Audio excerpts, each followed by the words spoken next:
I'm sorry, I do not find the cable I need. I might have one in my car. It would be a, you know, the eighth inch Yep. thing. Yeah, I know I have. I should have grabbed it. I thought I You're the woman. might have one in my car. Well, it does do Bluetooth if you want to set it up. I do that too.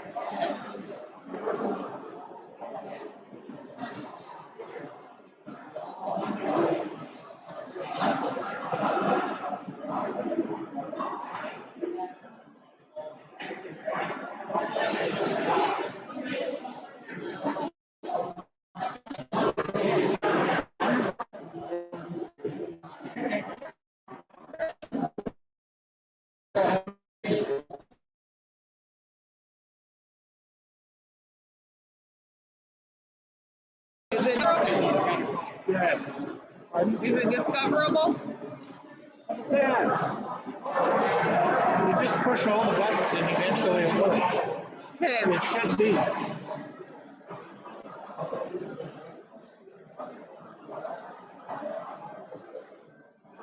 Is it I gave it a name. it's not that ET one? No.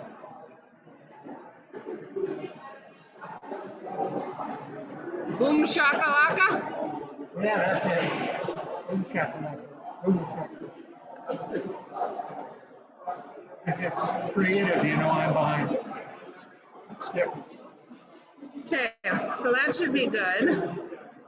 Galaxy Watch. I need one of those.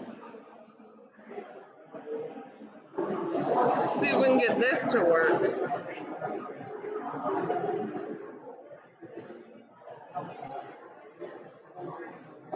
All right. Well, I will sit close so I can come up.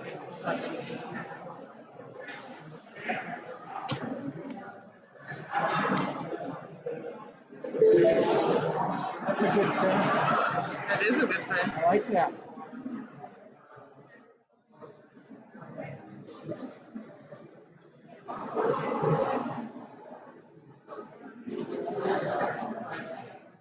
And is Dennis Drummond's microphone turned off? No, I just set it down.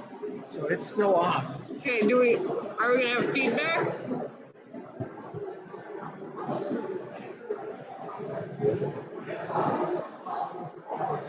Switch on it, so I'm not even sure how to turn it. I just unplug it.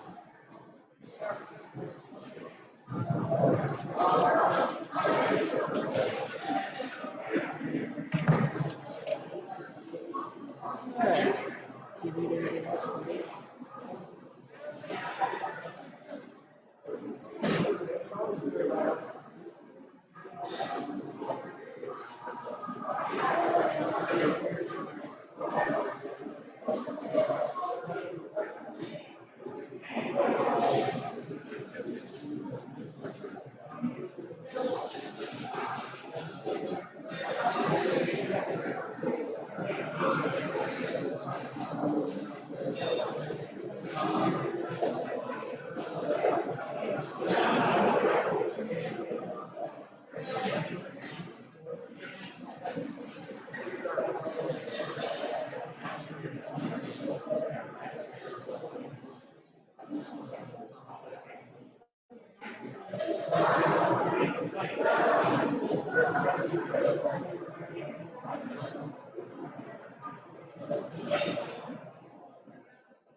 Got a little break for you guys' ears.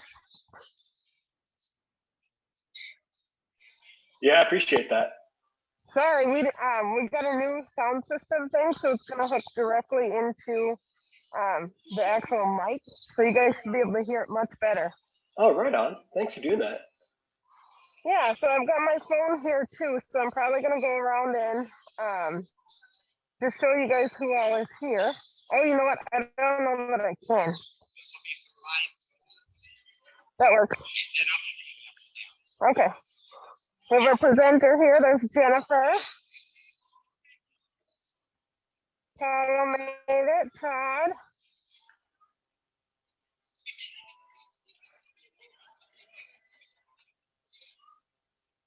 Say hi to our Zoom people.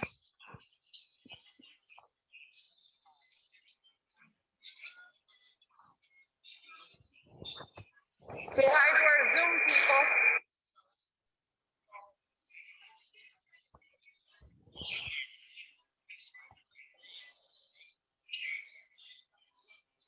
Wave hi.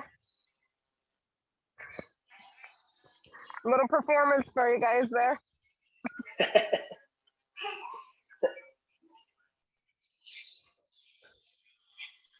Oh, Jeff's excited to see you guys. He says hello. Stacy. Stacy's loving this.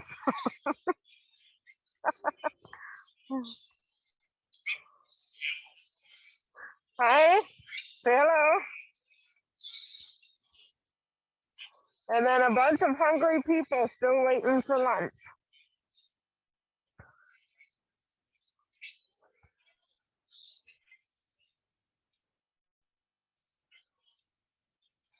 So I guess I will leave you guys here to wait for the presentation to start. Sound good?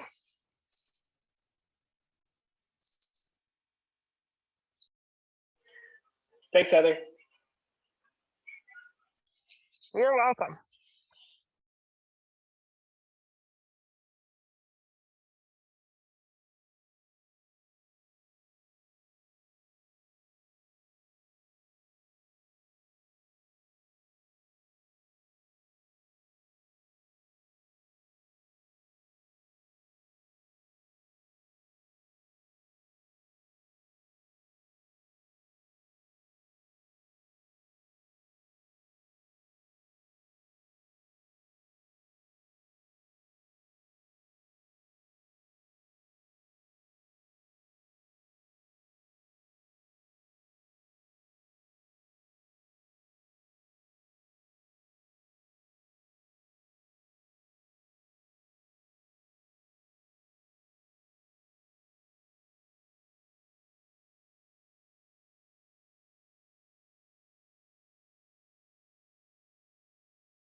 Hey,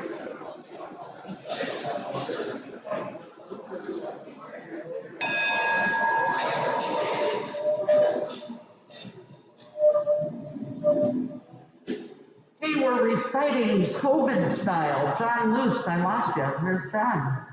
My country tis of thee, sweet land of liberty, of the United States, land where my fathers died. I am the pilgrim's bride, from the every mountainside, let a tree of grace. Thank you. If you would join me in reciting the four-way test of the things we face here. Is this the truth? Is it fair to all concerned? Will we build better friendships? Will be beneficial to all concerned? And Carol Johnson has our invitation today.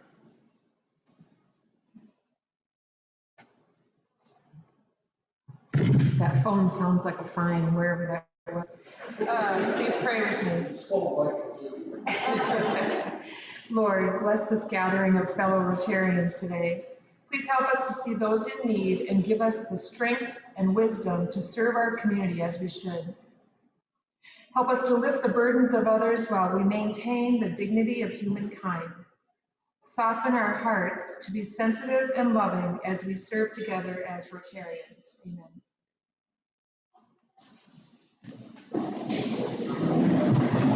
Thank you, Carol. All right, so before we do introduction of guests, I just want to give a big shout out to Dan Hegstead. Are you hearing better? Does this sound better?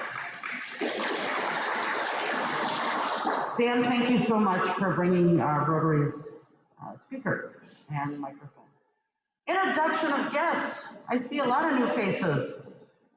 Paula.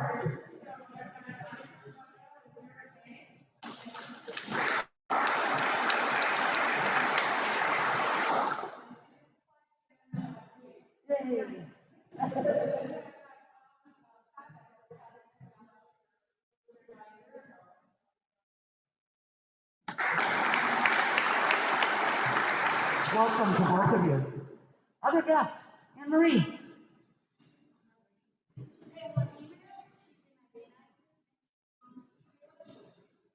Very nice, welcome. Paula. Go ahead, Paula.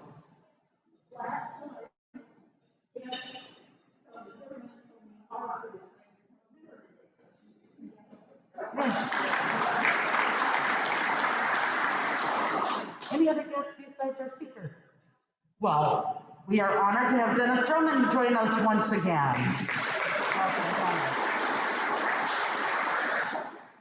And then we will introduce our speaker here in a little bit when it comes time for her presentation. Did I miss any guests?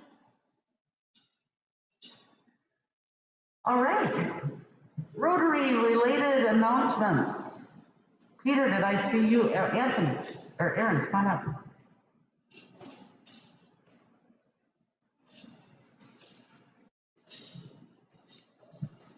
All right, good afternoon, everyone. Aaron Anthony, and I am heading up the ditch pickup, which we will be doing next Tuesday, weather permitting, at 5:30. So everyone who's signed up so far, plan on meeting on that frontage road out by the zoo south of town.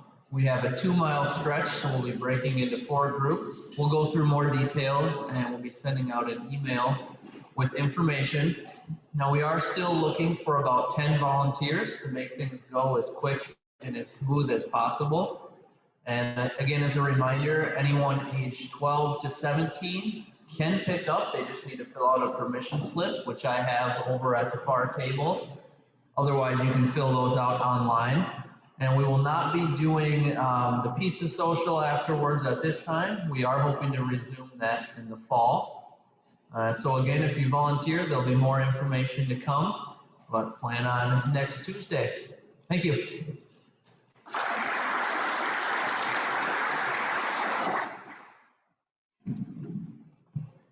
Hey guys, with the upcoming term, we are still looking for a communications director to replace Dan, who's retiring from Rotary completely on this retirement, and also a youth and new generation. So anybody interested, maybe we'll steal some of our new members. Thanks, guys.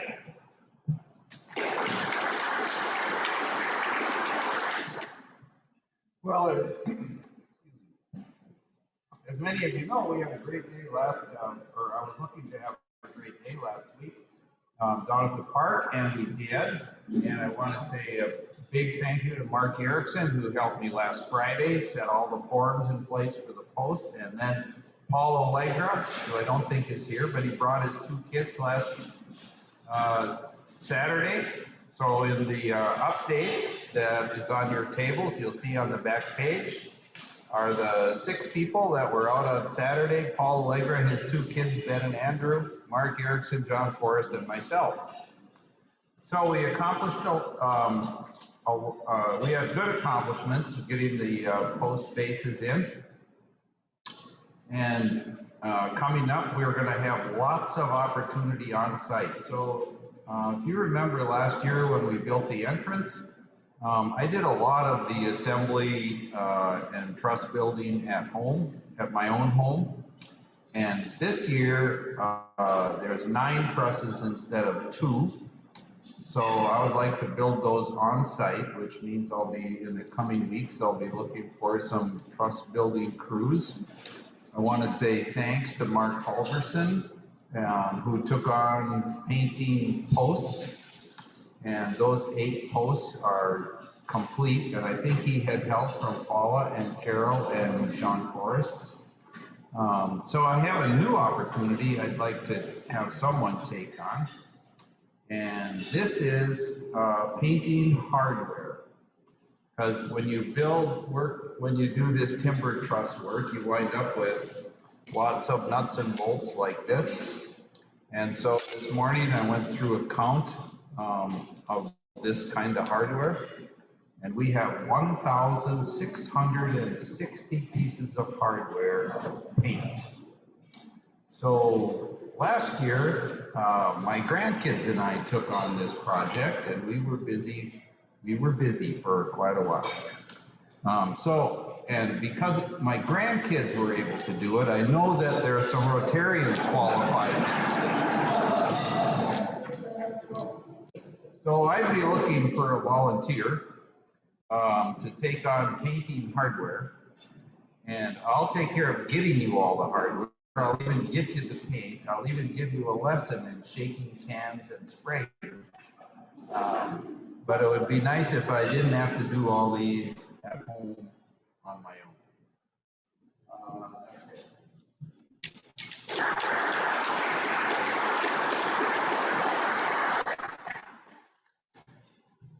Any other Rotary-related announcements?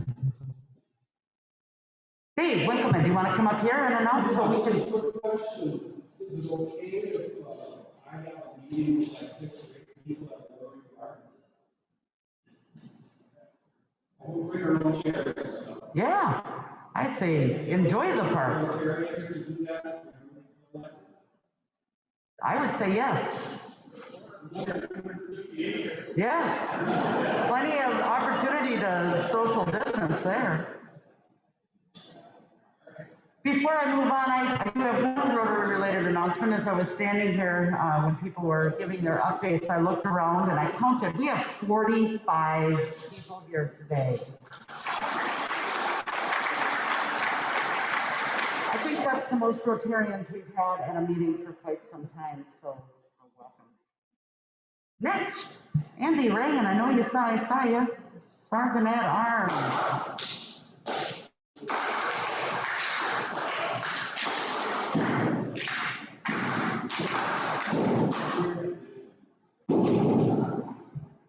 Wonderful to see so many people here who could potentially pay fines. So that is great. I put together a quiz today because I've been doing the Sergeant at Arms thing for a while and need to break it up a little bit. So in the spirit of what seems to be in the news quite frequently right now, which I really enjoy, so then we have to do this kind of Dan's sort of mantra, what is interesting to him, what's interesting to me is what we're going to do a quiz on, which is cryptocurrency.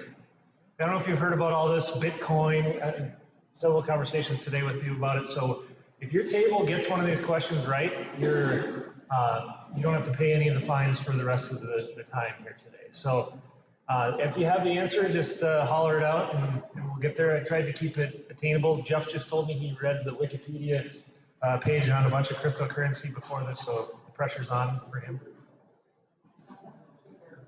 Okay, how many Bitcoins will there ever be? 21 million, I'll give it to you. That's really close, so we'll give it to you.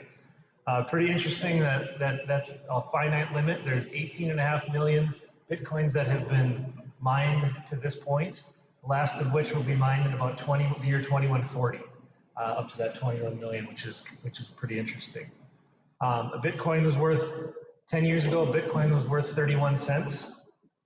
5 years ago, it was worth $435. And today it's worth just shy of, literally, shy of just $54,000 per Bitcoin, which is pretty crazy. What do you do if you lose your Bitcoin key? Cry is exactly the right answer.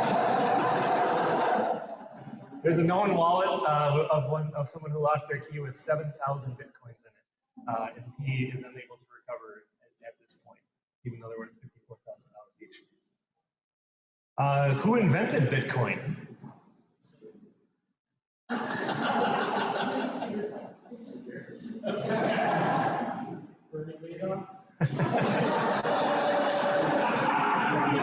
Maybe. At this point, the creator of Bitcoin is still unknown. Nobody knows who created it. It was a pseudonym. Satoshi Nakamoto was the pseudonym, but nobody knows who that actually was. Which is pretty crazy that nobody still has claimed it or knows who it was. And my personal favorite crypto at this point, does anybody know what the name of the up-and-coming one is? Dogecoin, that's right. It's created as a joke in 2013. And it's an inflationary crypto, which is that there's no limit to how many there might be. There have been 100 billion Dogecoins mined to date. About a month and a half, 2 months ago, it was worth less than a penny. Today it's worth about 55 cents per Dogecoin. The original founder actually sold all of his Dogecoin in 2015, shortly after he created it, and he bought a Honda Civic with it, with the money he made off of it, and now Dogecoin is worth more than the Honda the Honda company itself. If that makes sense. So Elon Musk is hosting SNL, I forgot to mention, on Saturday, and likely to be a lot of skits around it. Also, a lot of market manipulation likely to happen as part of that. So people are watching the crypto really closely for what happens on Saturday, because it's pretty easy to manipulate that market. So you got that, that's great. And so let's go, we're gonna do Happy Finds, but before that, I do need to find everyone. We had some really nice weather this weekend. So I did a little bike ride late last week on the Wasabi Trail. If any of you have ridden that, we did a 121-mile ride on last week, which was the longest that I've ever done in a single ride, so that was a lot of fun. If you did not get out and enjoy the nice weather over the weekend, you can donate $1, unless you're at an exempt table, and then we'll open it up for Happy Finds.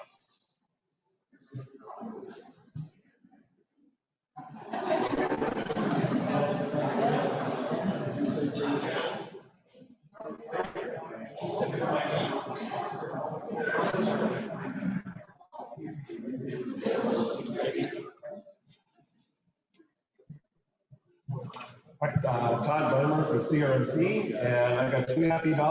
One, of course, today is for our speaker, Kaya, that's going to be here shortly talking about our spine program. And the second one is that my son, Jeff, will be graduating from the University of Iowa Ames, the Biomedical Research Master's Program on Friday, so I'm very proud of him.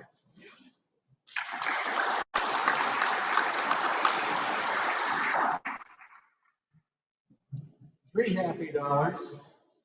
Yeah, my son and I, 10 years ago, I did the Bemidji to Brainerd and the Paul Bunyan Trail in a day. And now my son and I are planning on doing it again. And okay, why not? Let's give it a try. We'll have an ambulance standing by about 9 minutes. Let's see. I can do it. Number 2, glad to see some new folks here today. Isn't it something? It's going to take 4 people to replace me at Rotary. So I'm happy with that. And the last but not least, want to remind everybody of the Crow Wing Viking Festival, August 21st at the fairgrounds. Everything, we're not going to do Viking food because nobody could eat it. But we are going to have lobster wrapped hot dogs and all kinds of good stuff. Real Vikings, no horns.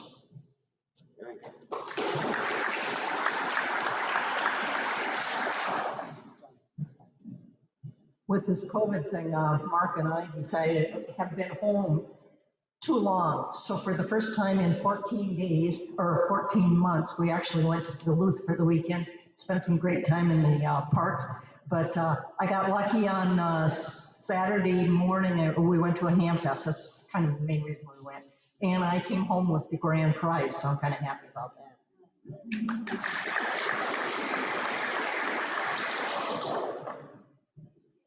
So Jennifer Bergman, City of Brainerd. I have two happy dollars. My first one, my youngest daughter flew in from Fort Collins on Saturday. I haven't seen her since October. So from this meeting, I am going down to the cities to pick her up so she can join me for the rest of the week. Super happy to see her. My second happy dollar is just a thank you in advance to Trevor. I'm not able to be here next Tuesday. I have to be in the cities for work. So Trevor will be running the meeting, so a happy dollar in advance. Thanks, Trevor. I'm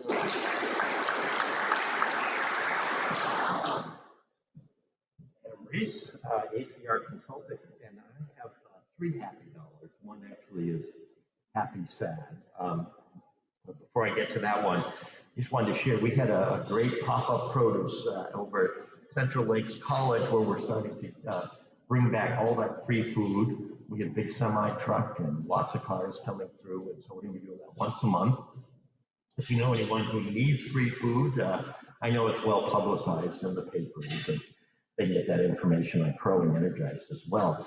The other the other $2 are sort of happy, sort of sad. And one of the first people I met when I moved here, my wife and I, was Dave Bourne. Dave was the chief medical officer at St. Joseph's Hospital in Essentia Health at the time. And his wife, Mary, that many people know, she passed actually Sunday late afternoon. And so the happy, sad dollar, I think about those of us who really embrace kind of a Christian worldview. We know that God brings amazing people into our lives, and Mary was one of those people. When we lived in downtown Brainerd, Dave and Mary had that nice swimming pool, and they would invite all the neighborhood kids to come over and host them. And if you've walked down in that area, you know she's had this beautiful fairy garden that my kids and a zillion other kids would go by and leave little treasures like army people and toy cars and all sorts of stuff. So I just wanted to let everyone know if you're free or interested, a mass and Christian burial will be held at 11 a.m. on Friday, this Friday, at St. Francis Catholic Church in Brainerd. Family and friends are invited to gather 1 hour prior to Mass at the church on Thursday evening from 5 to 7 at Nelson Doran Funeral Home. Thank you.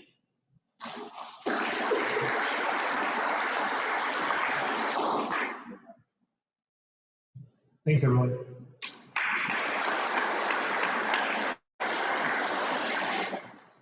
Thanks, Andy.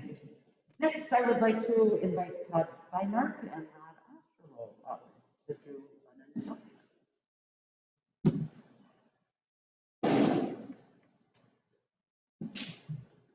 And I'd like to, yes, I've got them coming, good. Fellow Rotarians, new members enhance the vitality of our club and extend the spirit of Rotary and increase our usefulness and influence in the community.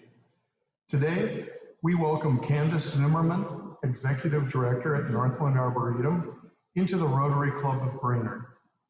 Candace, you've been elected to membership because your fellow members believe that you're a worthy representative of your calling and that you possess those qualities that exemplify the true spirit of Rotary in your public, business, social, and private life.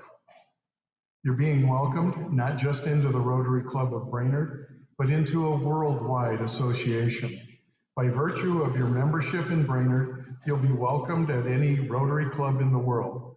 With your membership comes duties and obligations. You're expected to attend club meetings regularly, to perform your share of club service, to participate in club committees, and to use your talents and knowledge so the club can carry the principles of Rotary into the daily life of our community. Rotarian Candace Zimmerman, on behalf of the Rotary Club of Brainerd, I now formally admit you to membership in this club and ask your sponsor to present your pin and membership materials.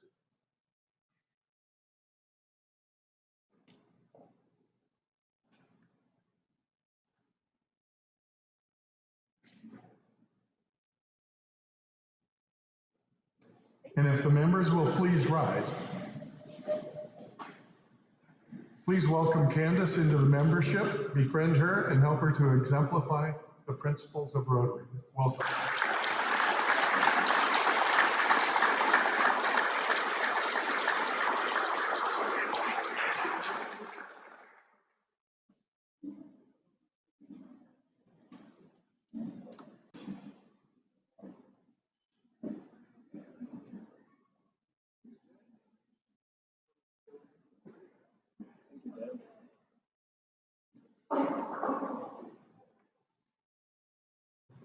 Thanks and welcome, officially welcome, Candace. Next up is our presentation, and I'd like to ask Kaya Pika Hollister to join us, and she's going to talk to us about the Spine Center.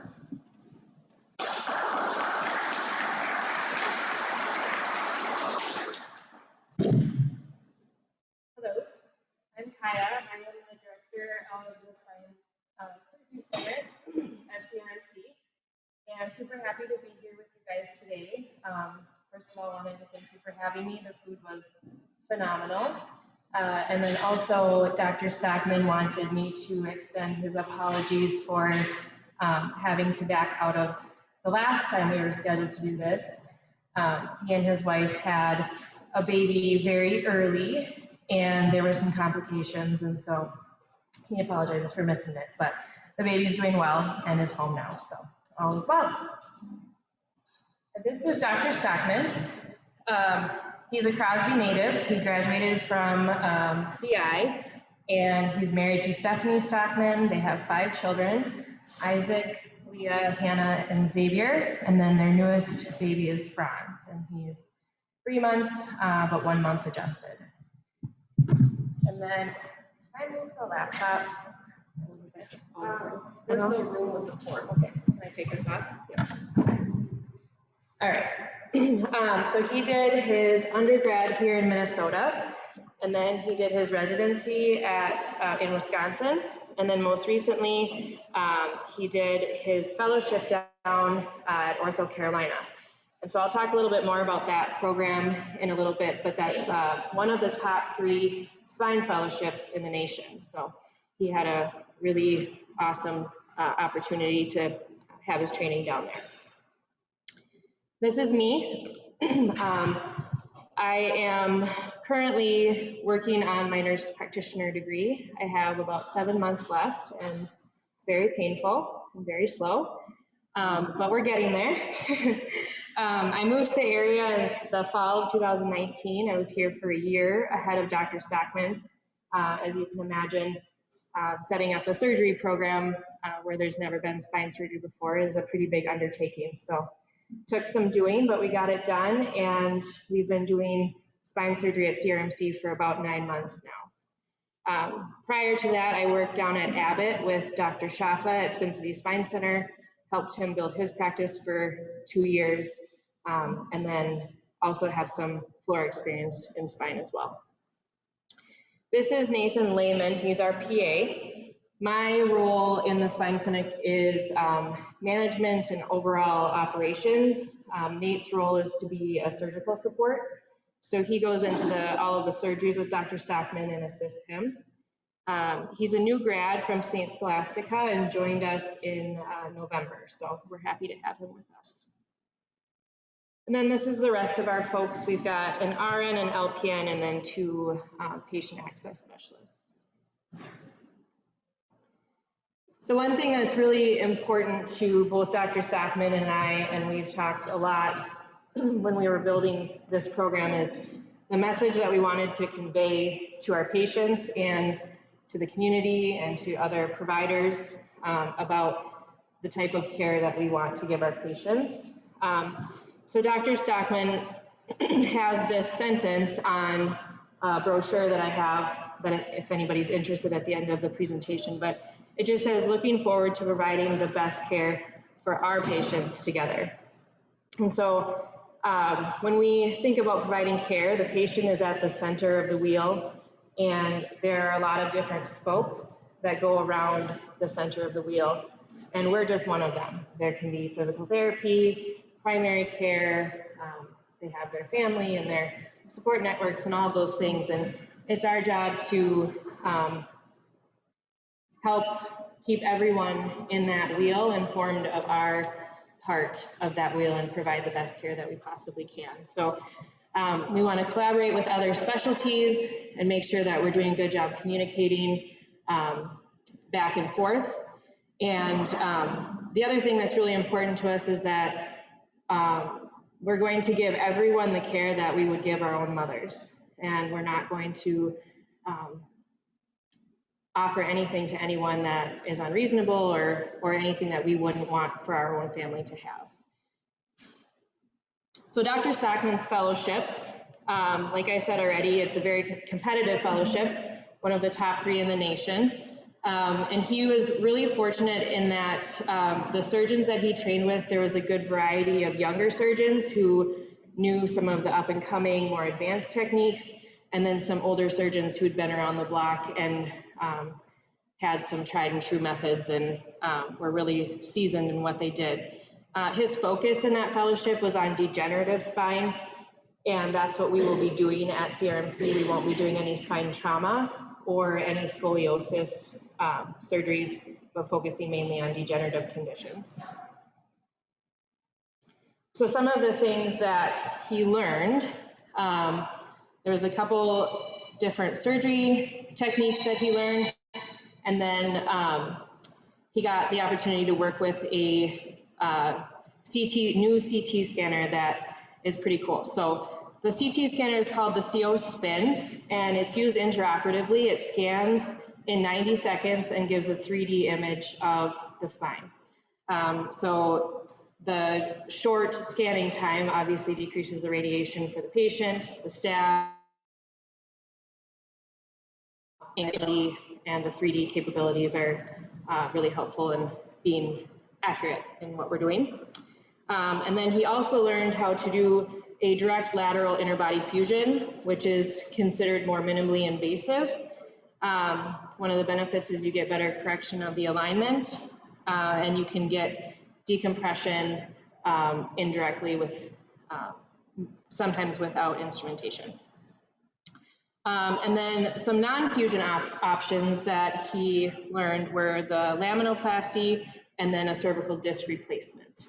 So there's some good options that some other places may not have, but with his training, we're able to offer that. When we're looking at surgeries for patients, the 3 main things that we're looking to do is to decompress, so relieve pressure that's on the spinal nerves. We want to stabilize the spine if there's any movement that is there that shouldn't be there. And then if there's minor deformity correction, we would address that. However, like I said, we wouldn't be doing any like major scoliosis surgeries at CRMC. When we're looking at what our objective is when we do surgery, the most reliable thing that we can treat is pain that radiates down the legs or down the arms, often referred to as sciatica. Sometimes relief from instability, so low back pain because the vertebrae are moving on top of each other. That can be relieved with surgery. Relief from a deformity is a little bit less reliable, and then the least reliable thing we can treat is actually low back pain, which seems a little odd. People think, oh, I have low back pain, I need to go see the spine doctor, but that's not the case. We're more able to treat people that have pain that goes down their arms or legs. I'm not going to read off all of these surgeries, but as you can see, he is trained in quite a few different options for patients. Again, we really try to make sure that we're tailoring every patient's plan of care specific to that patient and giving them the right option for them. And then also being cognizant of what we can't take on at CRMC, whether that's due to our resources like our ICU or our blood supply or things like that, or just knowing that we're a new program and the staff haven't taken care of spine patients for a long time, and so there might be patients that would be better served down in the cities. So we have good connections down in the cities if we do need to send people down, and we can provide good referrals with people that we trust. And so we're really excited about what's to come at CRMC, building our clinic and our program. And then we're partnering with the American Spine Registry right away, which is a little bit unconventional. A lot of people wait until they're a couple years into practice to start tracking outcomes, but we want to start right away getting those outcomes recorded and then comparing them with the national averages and against surgeons in the cities and things like that. As far as outcomes, it's been really exciting to see our patients come back. I keep telling Dr. Stockman that this doesn't feel like spine post-op clinic. I don't know if he sprinkles like magic dust in there or what he does, but after working with Dr. Shaffa, our post-op patients would come back, and Dr. Shaffa was an amazing surgeon. I'm not trying to say that he wasn't, but our patients would come back and they'd, be in pain and they would want more meds and this and that. And from what I've seen so far, most of our patients are off their pain meds at 2 weeks. And I ran some data a couple weeks ago, and 80% of our patients at 6 weeks had complete resolution of their preoperative radicular pain, which would be the pain going down their arms or legs. So that is phenomenal. And we're, doing everything we can to keep that going and keep that increasing. So we're super excited about that. Thank you guys for listening. And does anybody have any questions for me? Yeah. I assume a lot of people start by seeing a chiropractor and then would move on. So do you get referrals from chiropractors? Yep. At what point does the patient decide I need more than what I'm being offered when you do a CSI? Yeah, so it can be a patient decision. A lot of times patients will start with chiropractors, physical therapy, and then see primary care, which will either send them to like an interventional pain doctor to do injections or things like that. But at any point in time, we're happy to see those patients and weigh in. The only thing that we really want people to have for sure before they come is an MRI. We really can't do much or weigh in or give much of an opinion without being able to look internally. It's a little different than like examining a shoulder or an elbow. We can't tell much without having that. You talked about a scanner that you can do in 90 seconds, but did you use a term with that made me think it happens in surgery? Yeah, right? That's a surgical thing. And it can't be done outside of that? It is not used right now for outside of the operating room. That's a really good question. See, Todd, I told you they were going to ask me questions I didn't know the answers to. I don't know. I'm not sure. Okay, it's my homework. You can let them know so I don't look stupid.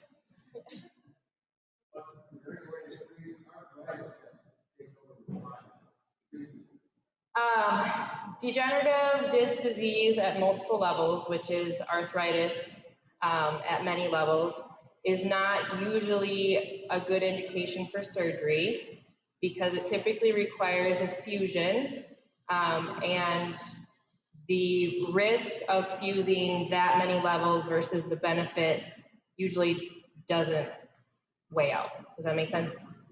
Yeah. Trevor? I'm sorry, I didn't say along the line. What? I'm sorry, I didn't say along the line. Oh, that's okay. I changed my hair, so you probably didn't recognize. I saw it. So I just want to speak back to Stockman and, you know, the difference in doctors that come.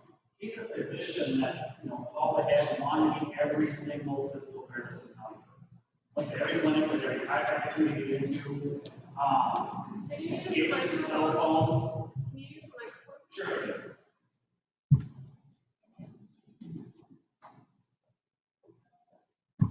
Usually I'm just loud and fast.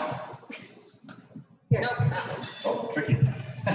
I was just saying, you know, spinal surgeons about the top of the food chain, right? As far as doctors that come to town. And I can think of two other doctors in my 25 years, Mir Mahad, Tim Gertens in the cities, who have the kind of personality Dr. Stockman has, where he literally wanted to meet every single provider in town. He gave us all his cell phone, text me if you have anything with a patient, let me know. It's just very, very unusual. And, you know, you speak to that pain, and that's not a lie. I can't give names, but people have less pain. You see with some doctors, recovery. I don't know if the recovery being faster is good or not for me, but the recovery's faster. The recovery's faster. I don't know. Just as a professional manager, I want to speak to it because he has got the bedside manner you just can't beat. And so, anyhow, that's my comment. Appreciate that. Anyone else? Thank you.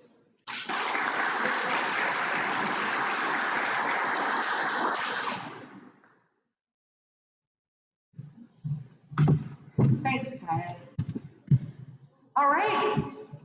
We're going to do Rotary COVID style as well. John, if you could lead us in reciting. John, Lou, sorry. You could lead us in reciting Rotary.